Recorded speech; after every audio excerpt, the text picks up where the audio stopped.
Il est clair que toutes les références aux anges dans les Écritures emploient le masculin. Le terme grec pour ange employé dans le Nouveau Testament, angelos, c'est masculin et n'a même pas de forme féminine. La grammaire grecque comporte trois genres, le masculin, il, lui, le féminin, elle, et le neutre, équivalent français le plus proche de ça.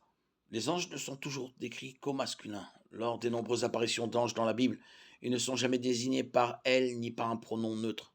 De plus, ils revêtent toujours une forme d'homme, Genèse 18.2, Ézéchiel 9.2. Aucun ange n'apparaît dans les Écritures sous la forme d'une femme. Les seuls noms d'anges qui figurent dans la Bible, Michael, Gabriel et Lucifer, sont masculins. Michael et ses anges, Apocalypse 12.7, astre brillant, fils de l'aurore, Ésaïe 14.12. Les autres références aux anges sont également toutes masculines.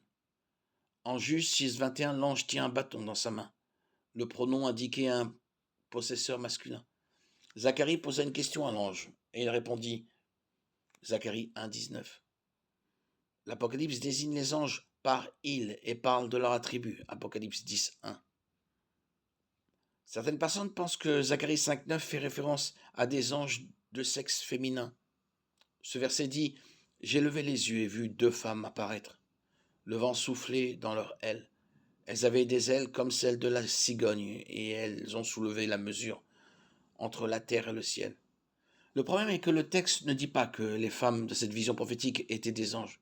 Elles sont désignées par le terme Nashim, femme, Nashim, de même que la femme, dans la mesure représentait la méchanceté au verset 7-8.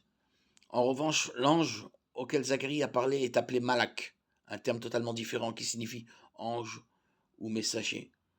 Les femmes de la vision ayant des ailes, cela nous évoque des anges, mais il faut se garder de faire dire au texte ce qu'il ne dit pas.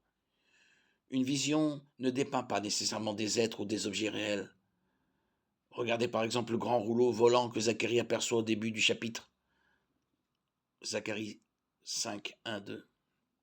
La confusion qui mène à penser que les anges sont asexués vient d'une mauvaise interprétation de Matthieu 22, 30 qui dit qu'il n'y aura plus de mariage après la résurrection, car les hommes seront comme les anges du ciel. Certains ont compris que selon les révélations de ce texte, les anges sont asexués, puisque le genre existe pour la procréation et que sans mariage, il n'y a pas de procréation. Il s'agit d'une surinterprétation du texte. Le fait que les anges ne se marient pas n'implique pas forcément qu'ils soient asexués. Les nombreuses références masculines aux anges vont dans le sens inverse de cette idée. Les anges ne se marient pas. Mais cela ne veut pas dire qu'ils sont asexués. Le genre linguistique ne doit pas être systématiquement interprété comme le signe d'appartenance à un sexe ou à un autre. Le genre masculin attribué aux esprits à travers les Écritures fait davantage référence à l'autorité qu'au sexe. Dieu se désigne toujours lui-même au masculin. Le Saint-Esprit n'est jamais décrit au neutre. Dieu est un être personnel et une figure d'autorité, d'où l'emploi de pronoms personnels masculins.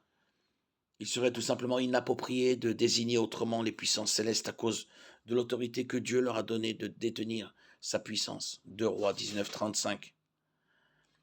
Dieu leur a donné aussi l'autorité de transmettre ses messages et le représenter sur terre. Luc 2, 10.